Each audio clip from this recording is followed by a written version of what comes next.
这整个人是没有表情的，连哭都没有，冷漠到这世间的灾难战争，他都没有，已经没有情绪去反应。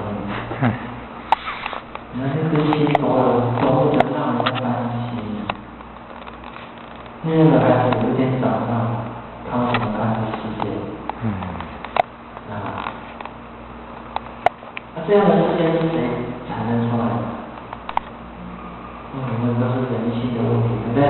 所以一切后来讲到心非常的关键就看到就是把这个心从我们个人的心到众生的心都把它完整我想这个无常给大家时间的关系，我们再快一点跳过去先好。一到无常到了方知梦里，我慢慢带入起我有意识。